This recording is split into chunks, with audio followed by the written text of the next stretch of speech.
Hello, everyone. Welcome back. I am Adam Okada from Beyond Clean, and it has been such an incredible day of learning from the instrument manufacturing process to standards and guidelines to drying robotic instrumentation. We've had so many great speakers today. Thank you all for so much for being engaged with the discussions we're having today. We've had a lot of incredible questions coming in the Q&A, so keep those questions coming. We do like to have a lot of engagement with everybody that's there. I can highlight for you the Q&A section here on your screen. Go ahead and just ask questions as the day is going on, and we will try to answer them whenever we can. Just a reminder of the conference flows. There is a 15-minute break between each session today, and you should be automatically directed to the next session. But if you do have issues logging in, you can click the link that was in your email and then log in to each session individually as well. We also have downloadable documents that are available for you in the upper right-hand corner of your screen. Those documents are provided for you by our conference sponsor, 3M, and the speakers today, so feel free to download those downloadable resources and use them as you will. And then what's next for Beyond Clean? We have a lot of events coming up, but our next one is on September 10th called Brushing Up on Quality 2.0, again, sponsored by 3M. So again, September 10th, Brushing Up on Quality 2.0. Make sure you sign up for that. And make sure you sign up to receive Beyond Clean newsletters. We have New Education Monthly that's been released. Text Beyond Clean to 22828. That's Beyond Clean, to all one word, to 22828 to subscribe. And then please follow us, Beyond Clean, on social media. We are very active on social media. You can follow us all over LinkedIn, Facebook, Instagram, everywhere. So during this session, we are going to be taking a break from the PowerPoints and switching gears to good old-fashioned conversation. Joining the conversation today is Gary Bossi, Director of Medical Device Reprocessing at Mount Sinai Hospital in Toronto. Gary has been working in the field of medical device reprocessing since 2013 and is passionate about raising the reprocessing standards in SPDs. Gary is a dedicated educator and a published author with many features in various healthcare publications. Teaming up with Gary is my Beyond Clean colleague, Hank Balch. Hank is the founder and president of Beyond Clean and is a well-known industry writer, blogger, and social media connoisseur. He has written over 150 sterile processing articles, and his work is published across the globe. He's an industry disruptor on a mission to equip sterile processing professionals with the skills and knowledge to fight dirty every instrument, every time. Have you ever wondered why signage is so important to your sterile processing department? It may come as a surprise, but those simple, well-designed signs are not only a tool for communication, they are also known to create more efficient department workflows. Gary and Hank are here to outline the benefits a well-designed sign has on your department, so get ready to leave the 90s in the past and discover the science of today's successful sterile processing signage. Are you ready to see the sign and have it open up your eyes? Let's welcome Gary and Hank. Hey, Adam. Thank you for the great welcome. It's a pleasure to be here. Thank you, Adam. Yeah, I bet you thought I wouldn't be able to fit in an Ace of Base reference, but I did get that in there. All right, Gary, did I hear you as well on the line? Yes, you did, Hank. Welcome, everybody, and thank you for having us. Awesome. I feel like I'm on like the news channel, right, when they get that very important person to call in through their limousine, right? You know, they're heading somewhere very important, and they can't make it in the studio, so they're calling in. So that's our story today, Gary. Okay. That's right.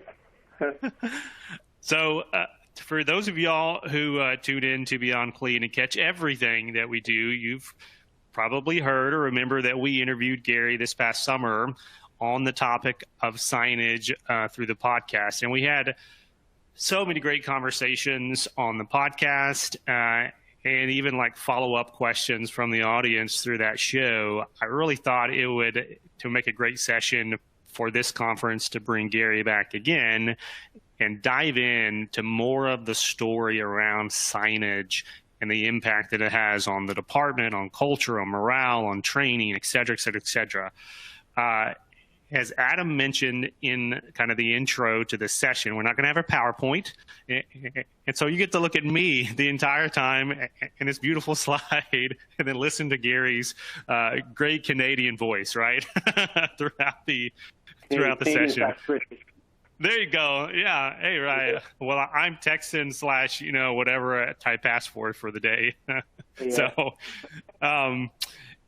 as we get things kick off, then I just want to let y'all know again, throughout the session, we're going to be taking Q&A directly. So don't save your questions at the very end. If you've got a question about a topic that we're covering, go ahead and throw it out, and we'll try to cover it on the fly.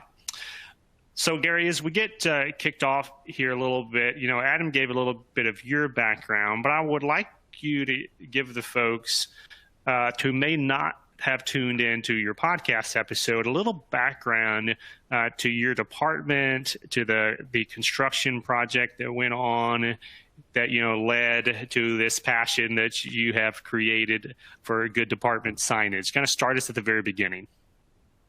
Yeah, no problem, Hank. So basically, Mount Sinai Hospital is a tertiary care hospital located in downtown Toronto in Ontario, Canada.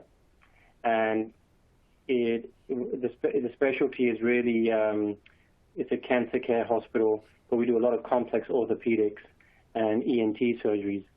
And for almost close to 2 decades, Mount Sinai Hospital has had its own medical device reprocessing department, sterile processing department, or central sterile department. But we've always component to our sister organizations or our neighboring hospital organizations, and we've done that effectively by utilizing the tunnels that we are all connected with from our respective hospitals. So we're all lucky in the sense that there's a couple of hospitals here that are connected to one another underground tunnels, and as I mentioned, for close to almost 2 decades, we've been transporting equipment through these tunnels back and forth after the products have been packaged over to the hospital next door to sterilize it and bring it back. And there was a time earlier on where we did have our own sterilizers, but for whatever reasons at that time, the organization decided to just centralize that activity. Now, fast forward 2021, we've been able to reconstruct our department and expand it, going from 5,000 square foot to almost 13,000 square foot facility with our own sterilizers, so we can improve turnaround times and better regulate the quality and ultimately see better patient outcomes. So this project's been in the works for a long time. I joined Mount Sinai Hospital in 2017, and at that point we were still reviewing drawings and validating designs and equipment, and we were able to complete our project task list one by one through our reviews, with the final component before we opened being the wayfinding project, and aligning ourselves with the wayfinding inside the hospital so our department also has the correct wayfinding signs. Now, you use that term wayfinding, and that's kind of a technical term, even though it's a little straightforward. But can you define that for folks who maybe have not heard that word before? Yeah, so wayfinding really refers to, it's a generic term because everybody in the hospital, including patients and including staff, need to be able to find their way around the hospital. So, having good, succinct, clear signage allows not only patients but even staff, vendors, any external affiliations they may have that are entering our hospital for a purpose, that are able to find their way to the respective department. And wayfinding is really the signage that you see in various organizations, and that signage could either be electronic signage or wall-mounted signage, or I see a lot of hospitals these days iPad-style tablets when you walk into the front door. Similar to some of the airports we've seen. I think it was an airport in Dubai where you just simply tells you where you are, you click where you want to go, and it maps out the route for you. We're not, unfortunately, we're not that technically advanced, but we've gone with the old school style signage, ceiling signage and wall-mounted signage, but give it a refreshing look. Yeah. Well, I asked you to kind of dig into that a little bit more, and that was a great explanation. But to really set the picture that, wayfinding is a big deal. It's a big industry. There are consultants that get called in and charge a lot of money to help facilities, not only hospitals, but any large building, like such as airports, as you mentioned, to help get that strategy of what would people need to know to successfully navigate this area without getting frustrated and without having to ask a bunch of questions for the people who are around. And anybody who's listening to the session or watching this session who has ever hosted an event, like your regional chapter event, or done anything like that in a hospital setting, the difficulties, especially if you have folks coming in from outside your facility, to just get them to find where you are in the hospital, like which room you're having your meetings in, and you got to do a little amateur wayfinding, hang some signs and hope that all the arrows and all the signage actually gets people from the parking lot to your conference room. But, to your point, that's true not only for conferences, it's true for everyday life in a hospital setting for patients and employees. So I love how you brought that kind of alignment together for how you brought that wayfinding vision in-house to sterile processing, because that is different.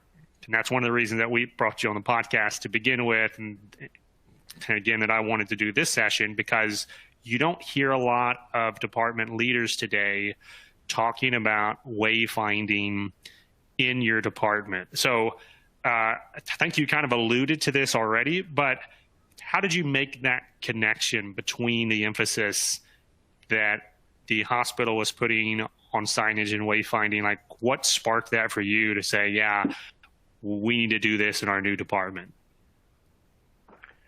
Yes, that's a very good question, Hank. And I think really what sparked it was, I would say really the term standardization. We all know that standardization leads to better patient care.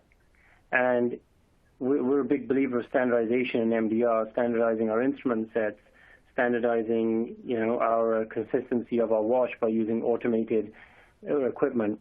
So really, when we looked at the design process, and there were elements of standardization in redesigning a hospital in terms of this is the standard type of crash rail we're installing across the whole hospital, so you don't really have an option. This is the crash rail that we provide, or this is the standard layout for a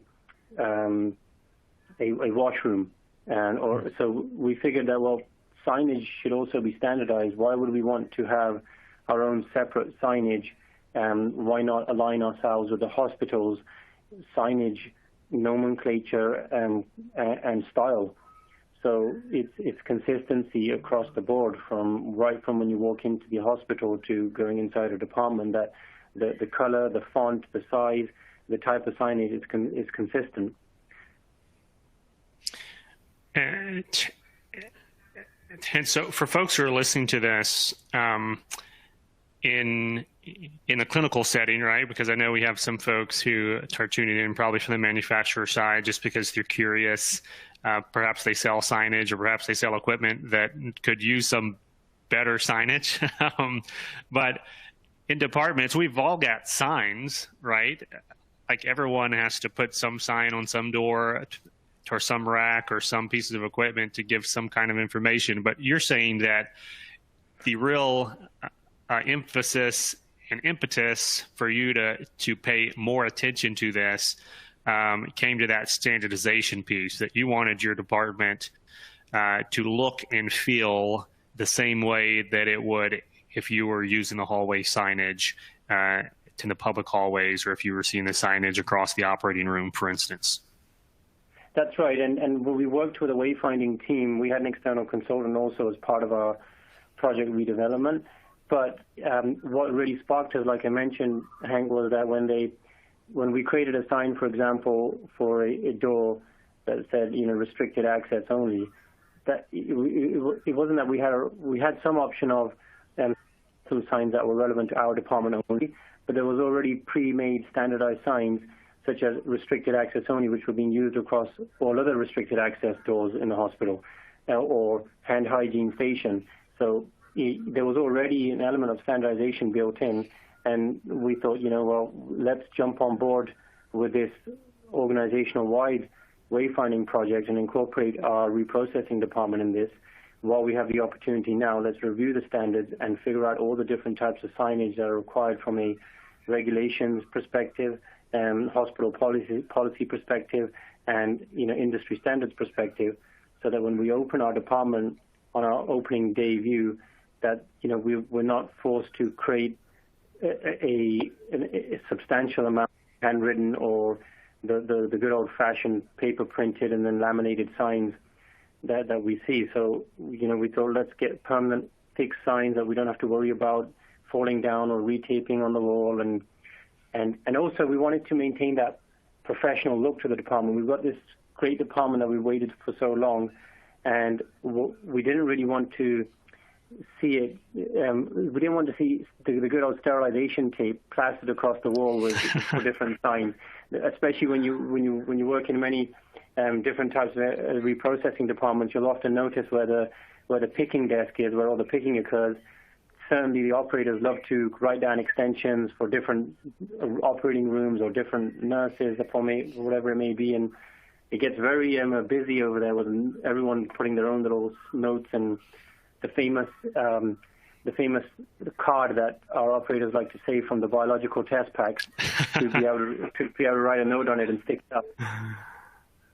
Yeah, that's so funny, that cultural impact that, like you mentioned, those cards, for instance, and that's such a thing across the industry that everybody knows exactly what you mean when you say that, and everyone knows people who do that. And there's probably a lot of folks tuning in that are doing that, right now. Have some of those in your scrub pocket as you're tuning in. Can you give a little insight? So, like, I'm following with you on those external signs, right? So, like, somebody who's walking down the hallway where your department may be, and there's that sign that's facing outward, that maybe says a decontamination area, for instance. But as you walk into your department, like, give us a couple of examples of the kind of signage that you felt like was important to have in there as a part of this wayfinding mission. Yeah, for sure. So starting off, I think when you walk into the organization, it points you to the medical device reprocessing department. And as you approach the medical device reprocessing department, there's really two things here. Are you a visitor or are you a staff member that works in the hospital? And if you're a visitor, you're directed towards the main entrance to the department, which is the clean storage side where our dispatch operators are, and you're greeted with a brochure holder on the entrance with a nice brochure of our department, of what we do, what services we provide, and how you can get in contact with us if you're trying to reach us. Okay, stop right there, because this is an important point. I love that idea. Talk to me more about this brochure. What did you put in there, and why did you put in there? Yeah, so we created a brochure of our department with cool visual graphics of the types of equipment we have in our department, the background to what our department does, how many instruments we sterilize on an annual basis, and what services we provide. And then we also put a contact us section if you're trying to drop a resume off, or you're trying to get in touch with us because you have some interest in the services we provide, or there's any type of inquiry. And we promote internal we promote internal transfers in terms of vacancies a lot. So often you walk around the hospital and you're interested. I wonder what this department does, and there's not really much information. You have to go back, and so why not kickstart that off with, hey, take a brochure and you go away, read it, and if you have any more questions and interest, you can reach out to us. Wow. Where did you get that idea? I didn't get it actually from any particular hospital, but it was just the whole concept around elevating central sterile processing departments in the hospital. It was more around how can we elevate our department so that it's raise more awareness about our department. And I found that raising awareness around your individual department helps tremendously when you're faced with making business cases and getting support from executives at the table for your wants and needs. So it was all part of the raising awareness plan that I had put together, as well as taking part in many hospital initiatives, such as parent share days we have at our hospital, where every department gets to bring their own table and set up their own booth for the entire organization to walk around and see what each department does. And we take this brochure and we put it on a TV screen. So, we figured, why not have that? Why just have that on one particular day of the year? Why not have it available all the time? Right. So what we haven't completed yet, Hank, is we plan to have the wall outside of the main entrance to our department also laid with many types of old instruments, new instruments, and what this instrument does and where it's used. So like an educational wall. Nice. I love that. We'll get you some good Beyond Clean artwork to throw up there as well. Okay. For sure, no worries. And right next to, last but not least, I mentioned that, so right next to the entrance before you go in is on the right-hand side is the wall which says commitment to excellence. And it's got a framed certificate for all the staff in our department, showing their credentials. Love that. Yeah. Those certification walls are such a great tool to not only show the hospital visitors and the internal employees across the system, but especially those surveyors and accreditation folks who come in to immediately, before they even walk in your department, they're confronted with all this expertise, right? Like, that's how you want your survey and your audit to begin. And yeah, I'm a huge fan of that. Like, not only that, but that brochure idea is a great takeaway that I did not know was going to come up in this interview. So that's a great piece of advice. Okay, so I interrupted you on the flow. Like, you didn't even get into the department yet, and I stopped you. But yeah, continue on through that process. Like, what kind of signs would we expect to see? So then the next piece is, if you're a staff member working either in the department or for the hospital itself, and now you need signage. So I'm somebody that's now from a different department. I'm trying to deliver my soiled case cart, my soiled crash cart. Sorry, crash cart was used. There was a code in the hospital where a crash cart had to be used. And now I'm a porter or I'm a transporter that's trying to deliver it to the soiled area of the MDR, but I don't know what the soiled area is. So we have signage that points staff to the soiled decontamination area to prevent any mishaps from happening from someone accidentally pushing a soiled piece of equipment into the clean storage area. But we also have restricted access. So only the MDR staff have access to the clean storage area, but there are certain teams who have access to the soiled area to drop off soiled equipment from other respective departments. And then, awesome. And then inside the department, as you come in, so you have your PPE vestibles that are clearly labeled to state restricted access beyond this point. PPE must be worn beyond this point. No food or drink allowed beyond this point. And then as you enter your PPE vestibles, there's clear signage for please wash your hands, hand hygiene sink, and then a PPE cart. This is a PPE cart. Please do not block this cart because it's a permanent home. And as you enter the department, you're welcomed with a large number of signage such as case cart dispatch area, sterilization area, cool down and quarantine area, cart washers, laser etching room, and then all the cube washers that are labeled cube washer 1, cube washer 2, all the way down to cube washer 4, cart washer 1 and 2, sterilizers 1, 2, 3, 4, emergency sterilizer, low temperature sterilizer, and then other signage such as high level chemical disinfection area, hot and cold water filtration area, reverse osmosis water treatment area, pass-through window, clean pass-through window for receiving clean items only, and return conveyor for soiled items going back to decontamination. Caution signs for caution hot sterilizer, hot surface, restricted access for sterilization service panels, restricted access to service engineers only. Keep this door closed. Please keep this door closed at all times. Housekeeping closets. I mean, it sounds like if there's a place on the wall, you're going to put a sign that tells folks what they're looking at, right? So like, what's the philosophy behind that, right? Because I'm assuming that there's an impact, obviously, for new staff, right? Like this has to impact your training program in a positive way, that they're not looking around and wondering what does that machine do on day one. They can actually see, oh, that's the low temperature sterilizer, right? That's right. So there's a number of things. So one of the things was obviously making sure we meet the mandated statements for signage inside the standards, such as labeling the doors with restricted access for authorized personnel only.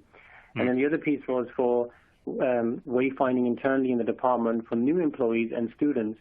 So what's common language to us, because we do it every day, may not be common for somebody new. And when we say, oh, we send it through the pass-through window, where is the pass-through window? How do I get there? Well, it's in the prep and pack. Well, so where's the prep and pack? So you have to. I think what we've seen has been very helpful for students that we bring on board and new employees through their orientation, because the signage also is in line with our orientation package, our online e-learning orientation package that we orientate our new employees through. So when our e-learning video talks to new employees saying this is the prep and pack zone, and it zooms in to the various pieces of equipment, that same signage now appears when they start their first day on the job, and they can relate back to that.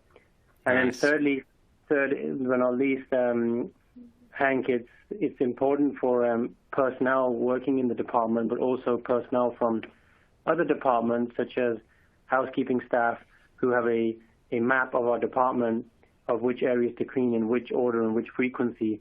So when we've listed on the map that the prep and pack tables need to be cleaned, that signage is there for them to understand which zone we're referring to or which piece of equipment we're referring to and it needs to be wiped down.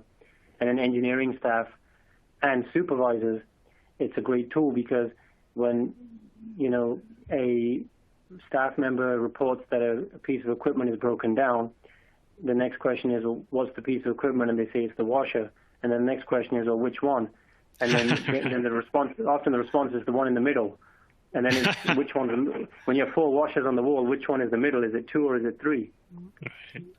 Right. So it's very good, informative information for staff when they're reporting information back to team leads or supervisors, and also good for supervisors when they're assigning staff to certain assignments. You're going to be working on station 3 today doing orthopedic instruments, or you're going to be washing sink station 3 doing ophthalmology instruments. So, Gary, we've got a question that came in. I think we might cover this topic a little bit later, too, but the question's from Roseanne, and she wants to know, do you use recipe cards indicating what's on instrument trays and online visuals so that staff know exactly what should be in the tray? So I'm assuming that's the count sheets and recipes. Like, how does this wayfinding philosophy of tying in the obvious to what you're looking at or what you're looking for, how does that transfer into your philosophy and how you approach count sheets, recipes, assembly? Yeah, so that's really standardized through its, the instrument tracking system that we use at our facility. So all of the recipes that we have for all of our medical devices lay out if they were to be printed, but also have the same type of view when they're viewed through the instrument tracking system. So they all have pictures, they all have instrument level pictures, they have washing instructions when you scan them at the sinks of the washers, in decontam, and then they have IFUs attached to them, and then annotated pictures to provide more clarity and instructions to staff to say, check the tip or check the harbridge point here. And also, in addition, we have videos on some of the recipes. We're in the process of creating generic videos that can be attached to groups of instruments. So, for example, we're going to create a video for how to set up a laparoscopic tray, an MIS manifold, and how to inspect lumen instruments. And that video can then be attached to all trays containing lumen devices. And then we were going to create a video for checking for bone on orthopedic instruments in the resection guides and so forth, and then we would attach that to all orthopedic recipes. So I hope that answers the question in terms of recipe cards. It brings up another question, though, and this is kind of a rabbit trail, but I know folks are going to be thinking this. Those videos, how are you making those videos? Like you said, it's going to be a generic video that you make. Like, is that your educator that's creating them? What's that process look like for folks who are interested in that? Yeah, so our MDR coordinator and our supervisor would be the ones with our staff creating the videos. We, to be honest, we simply use our regular iPhones. Technology has improved so much these days, where the iPhone camera seems to be a lot better than the cameras themselves that are dedicated for that sole purpose. But it'd be really our supervisor, coordinators creating the videos with our staff, and then uploading it into the instrument tracking system.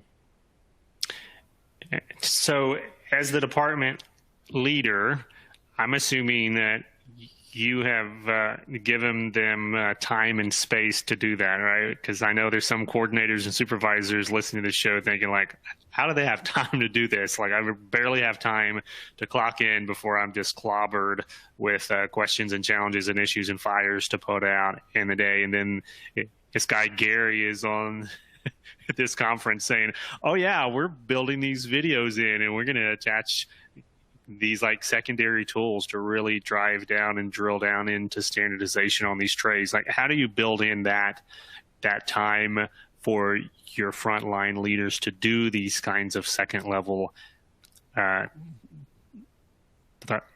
projects and activities? Yeah, it's a very good question, Hank. And you know what?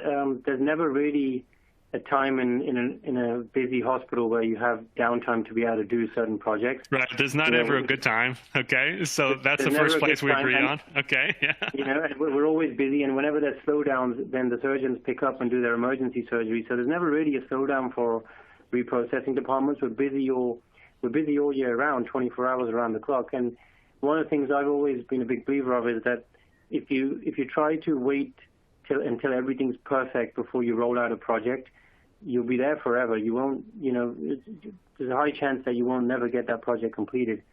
And with the projects that we've implemented here, I've always been a big believer of, if you've got the foundation principles in place, you've got the tools to do it, roll it out, and tweak it as you go along. So my point I'm making is that when new instruments are coming into our hospital, or there's a certain instrument set that ends up on the coordinator or the supervisor's table, and that they're modifying an instrument on there, the recipe or the catalog number, that's the time to take a picture and catalog it and do whatever we need to do from a visual or photographic or video perspective. And slowly, the number of recipes with photographic or video content will slowly increase. We can't expect our department and our respective supervisors and coordinators to take on a project and solely focus on uploading media, because there's going to be a number of other things that come every day. Half your day is going to be gone with putting out the day-to-day fires. Right. So we're tackling it in that sense of multiple ongoing projects, and I think that's exactly it. It's an ongoing project. It may take a year, it may take more than several years to complete. So we've got a couple of other questions here that came in before I get you back on track. I think you answered this one here, but we had a question on, is there a dedicated staff who takes on these pictures and video projects? So you basically said it is the coordinator and the supervisor that's kind of the primary intake for that media. That's right. Is that right? Okay. We had a question here on where would you start with improving signage in the department? Would you start with the equipment? Would you start with the locations, the processes? Like, we haven't talked a lot about the processes yet. It's more been the location and equipment, but in terms of prioritizing, because you have limited time and resources, where would you say is the most important if you're just starting from scratch out there? I think I would, there's a couple of, I don't think there's really a right answer to this, but my suggestions would be either start from the outside perimeter of your department, from the doors, and work your way in, or you start from the inside working your way out, for example, starting from your prep and pack tables and standardizing from a Lean Six Sigma approach of labeling all your prep and pack tables of, this is where the insulation tester goes, and this is where the scanner gun goes, and this is where your towels go, and this is where your indicator strips go, and your alcohol goes, and your removal wipes go. And then working your way out and giving staff the concept of what we're trying to achieve here. So I don't think there's a right or wrong here. It's really what you feel comfortable with, and we like to take the input from our staff. So when we started this, we started actually before the hospital wayfinding came along. We started actually from our tables. We got the staff. We took a picture of a table and assigned a couple of our staff to say what would be the best setup for the table that we could mirror across all the different tables in prep and pack if we had to standardize them. And the staff worked together and showed us all the pieces of equipment, all the items they needed on the table in order to do their job. And we took that, we put in a PowerPoint presentation, formalized it with everybody. Once the staff were all in agreement, we labeled our tables, and we went from there. So that's such an important point that had not come up, but I'm not surprised it was there, like knowing you the way I do. But that engagement of the front line to make these decisions, like we have to highlight that in this conversation, that it was not a director who looked around and said, okay, I know what I want to call everything. I know what I want to put it to process, and I'm going to go do this. And then, Monday morning when everyone comes in, they're going to see, oh, okay, yeah, I see Gary made those decisions. I'm going to live with it. But it is really a collaborative approach to how can we as a team identify, standardize, and implement these changes. So I'm so glad that you brought that up about the prep and pack standardization. That's huge. Yeah, there's got to be, you have to develop a team and empower them in small stages. Now, we don't want to empower them to do your role or to do the supervisor's role, but to give them that sense of belonging to the department and a platform for them to communicate and provide feedback. Now, we got another question that came in here that may be related, honestly, to that video piece that we talked about. But they ask, is department signage effective for showing detailed department processes like washing flexible scopes or complex devices? Is that something that you have developed or utilized, like signage workflows for that, or is that more on the video standpoint? So that's a very good question. And the prime reason we wanted to standardize our signage in the department was so we can reduce the number of posters and graphics that we have across the walls. And especially with the introduction of the instrument tracking system, if you have a computer at literally every possible station that a staff member is going to work at, then that knowledge should be built inside the tracking system. So, for example, how to take clip appliers apart, or how to disassemble if you think about all the types of signage we put up, it's all related to the medical device that we're working on. And if you scan that medical device and that content comes up on the fly, I think that's much better than having it posted on the wall, because it's there and there when you need it. And also we have to put in perspective that the signage that we're so used to seeing on the walls may not be the most, clean room applicable signage, where it's paper signs or moisture ingress has occurred. No one's bothered to take the poster off the wall and wipe behind it. You've cleaned the wall, you've wiped the poster down, but now there's debris that's fallen from the ceiling right behind the poster, and you're only ever going to see that if you take the poster off. So it was really to kind of build on our practice, the clean room and standards that center or that surround our different zones. I'm guessing that you don't own a lot of stock in paper companies or anything these days. We've actually, with this concept, Frank, we've actually gone in our department. We've gone fully electronic. So even our supervisor in our department, we've moved away from having paper-based records, manuals, whatever we're given or whatever we need given on a piece of paper, we've got a scanner in the supervisor's office. It's all scanned in and it's all stored electronically.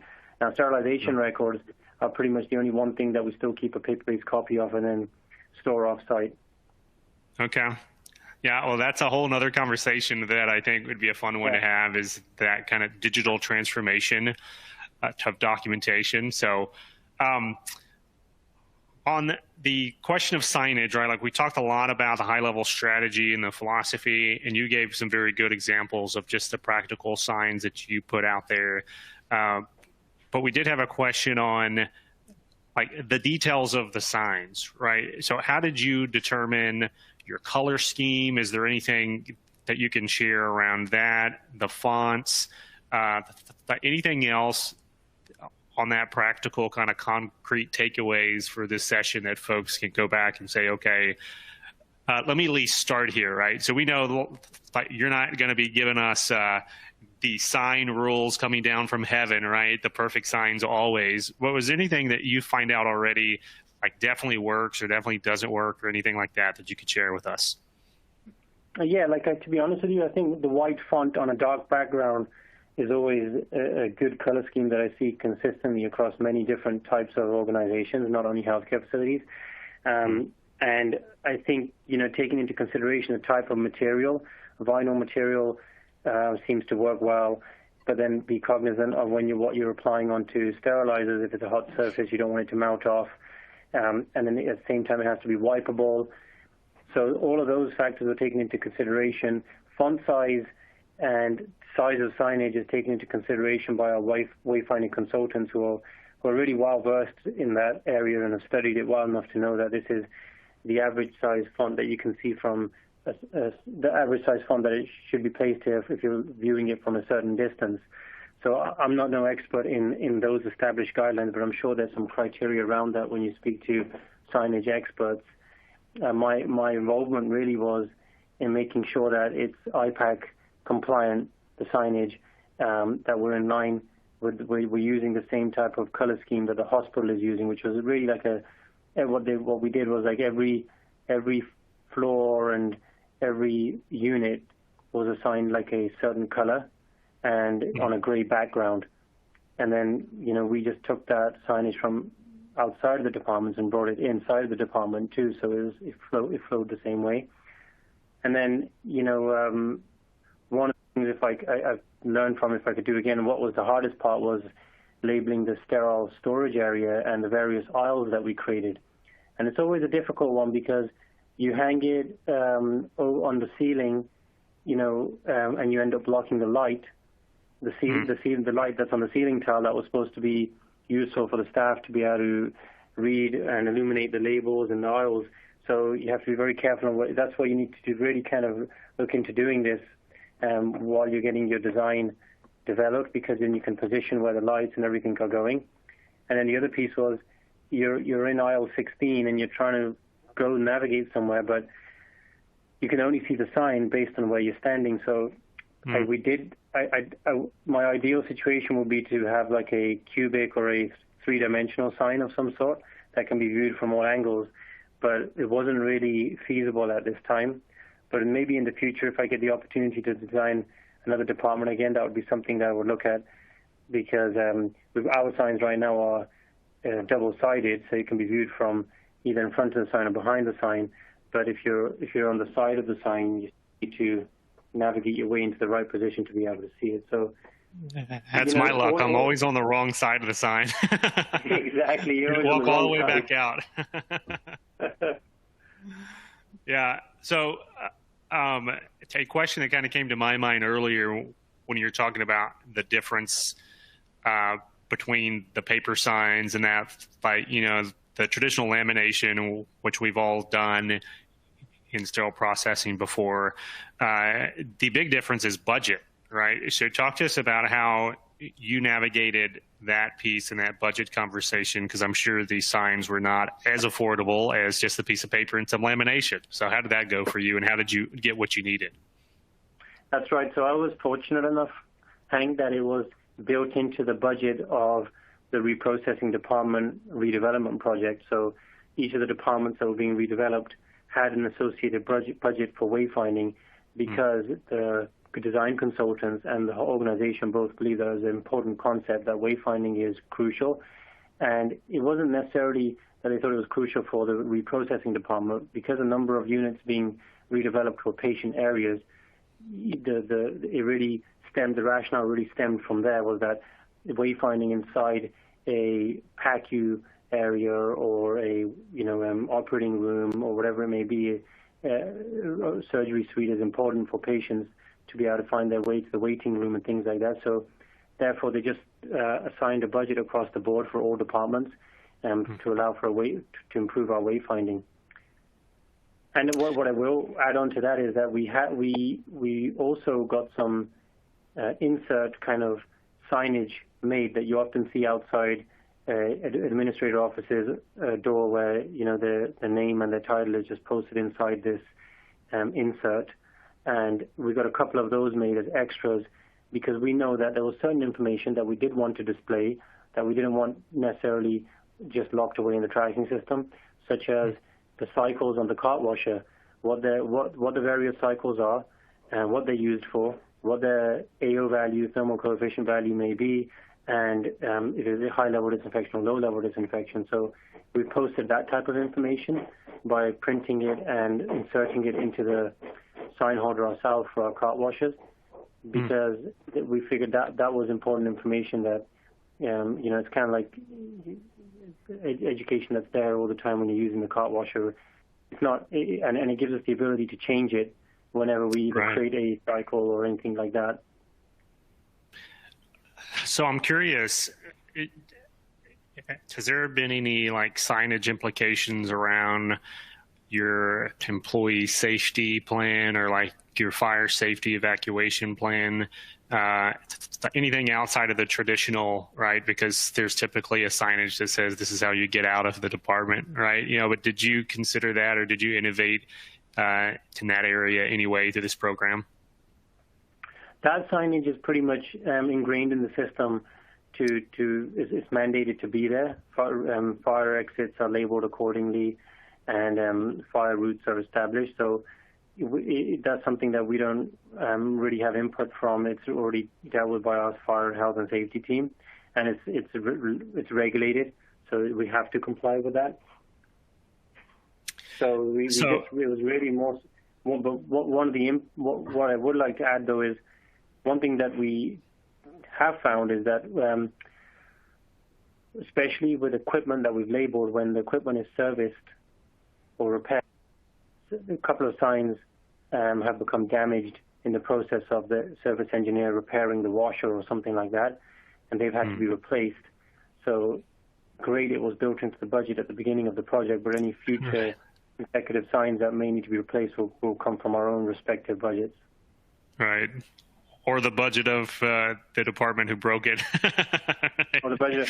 Well, sometimes it's external vendors.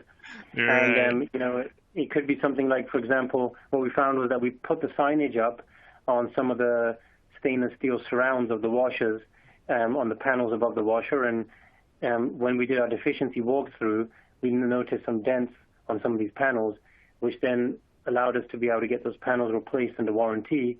But then the sign had to also be replaced and removed and restuck to the new panel when it arrived. So a little bit of coordination there. So you mentioned something at the very beginning, and then you kind of brought up, again, the IPAC standards or guidelines around signage. And I just really want to kind of set the stage for folks, tuning in around this conversation, and maybe they're like, okay, I'm sold, we need better signage, and this should be not only a department decision, but it should probably be some kind of standardized, at least recommendations out there from the industry. So to your research and experience, are the only guidelines out there around the cleanability and the ability to disinfect the signage? Is that all that's out there outside of those standard, restricted access kind of styles? Is there anything that's more specific to device reprocessing that you've seen? And if not, where do you stand on that question on kind of building some recommendations or guidelines are out there? Is this something that would be valuable, or is it really a department-specific decision that folks should just make up on their own? I think, like I said earlier at the beginning of this conversation, I'm a big believer in standardization that improves patient care. I think that definitely there's not much information in the various guidelines, whether it's AAMI or CSA or any other guideline respective to province, country. I think there's the bare basics, such as restricted access, no food or drink, but there's sometimes simple things as, please ring the doorbell for attention. You've got this nice electronic panel on the wall, but nobody knows it's an intercom doorbell. But some of it's going to be based on the department, but I think there's a lot of value that could be added if the working groups or professional working standards or the CSA or AAMI standards or anything like that had a little bit more information to standardize some of the work using. Just standardizing the name of the department has been a challenge enough. We still CSSD, SPD, MDRD. I think that would, by bringing it forth from a standards perspective, it would standardize it globally. High-level disinfection, chemical disinfection, or hand wash, or whatever it may be. Cube washer, or everyone uses different terms, right? Right. I think we should do it like the old style, like the ancient way. Like we should all pick our representative to go out and like fight each other. So like we can have like a sterile processing like champion. We can have a medical device reprocessing champion and just put them in a cage match, and then whoever wins, that's the name that we end up with. That's right. Yeah. And I think though, but it would definitely give a lot of guidance to staff. To labeling. Is it sterile storage, or is it clean storage? Is it prep and pack, or is it clean assembly? And it creates a lot of confusion, right? So I think that would be beneficial to all of us leaders working in reprocessing departments, because everywhere we go, we'll always be talking the same language. Before we wrap up here, Gary, we got a couple more questions that came through that I want you to speak to. Then I want to make sure that you share your contact information, because I've got a feeling out of this you may have some folks reach out and say, how do I come work for you? Like, sounds like you got a great department going on and some great things. Or, there's probably going to be some more questions that come out of this as folks watch this on demand, because I know this is a Friday, so we get a lot of folks tune in over the weekend for these conferences. But to one of the questions, I'm going to summarize. Do you have any signage that's more motivational or inspirational in nature? We talked a lot about the technical, like how to, what, where, but have you utilized this at all to kind of impact that employee morale part of it? That's actually a very good question, Hank. And it's funny you mentioned that, because departmentally, we still have our employee notice board in the form of an electronic TV screen. So we display all of our notices. Like I mentioned earlier, we've gone electronic, so we display any notice, whether it's a union notice, or whether it's a facility hospital notice, or whether it's a COVID vaccination notice, whatever it may be, is displayed on this tracking system when the employee signs in. But we also have a TV screen in the department which displays all kinds of things, such as notices and corrective actions and health and wellness messages to keep the staff motivated. And in addition to that, our hospital is a big believer in staff morale and in improving culture and motivating employees. And we have recently embarked on a journey where we're going to have an artist from our local downtown area to paint a section of the wall of the hospital in a motivating colors that kind of express energy and positivity. So, it's a good thought, I think, for next time. There's no harm in having something in the department. When we pick actually we didn't pick the colors, but when we've seen the colors of the department, most of it's white, and we've got a nice green teal colored walls in our sterile storage. But that makes me think now in the future design, if I'm ever involved, there's no harm in seeing if we can get a wall of positivity painted or with something that inspires people through color and art. Right. Yeah, I hear the phrase "we fight dirty" is pretty cool. If you ever want to, throw that up there. All right. Definitely. To wrap us up, here we got one more question, and then I'm going to ask how folks can contact you. You brought up your tracking system a couple of times, and they're just curious what tracking system it is that you use at your facility. All right. So I get asked this question a lot of times, and of course, my opinion is obviously biased because it's being used at our facility. But my honest opinion, I've used a number of tracking systems from facility to facility, and I truly believe that we have the best tracking system today. It's on the market. It's made by a Belgian company in Europe. It's called Besco Projects, B-E-S-C-O, Besco Projects, and the name of the software is Stemato, S-T-E-M-A-T, Stemato, and it's just been such an amazing tool to have, where we can monitor our staff signing in, signing out, all of our logs that we need to do in our department for TOSI tests, sono checks, drain cleaning, brush disinfection, you name it, all those little logs that we got to keep for audits. And we've been able to use the tracking system to go fully electronic and manage those logs. We get a notification on our phones when somebody completes a TOSI test or a sono check, or somebody signs in on shift on a Saturday when we don't have no supervisors. It's huge, and it's one of those software where this company specializes only in tracking software and nothing else. They're not a generalist company where they sell notepads and pens and tracking software. We focus on tracking software and tracking software only. We have no interest in sterilizers or washers or consumables. Our goal is to improve the tracking software for MDRs over and over again. And it's not one of those companies where I have to buy each module. It's here's the whole package. Here's the endoscope module, here's the washing module, here's the quality module, here's the inventory module, here's your planning module so you can see the cases booked, here's the integration, and it's amazing. Like I've never been at the level that we are today with an instrument tracking system with any other tracking system I've used. It's interfaced to all of our washers, our sterilizers, so the electronic file gets outputted to our tracking system.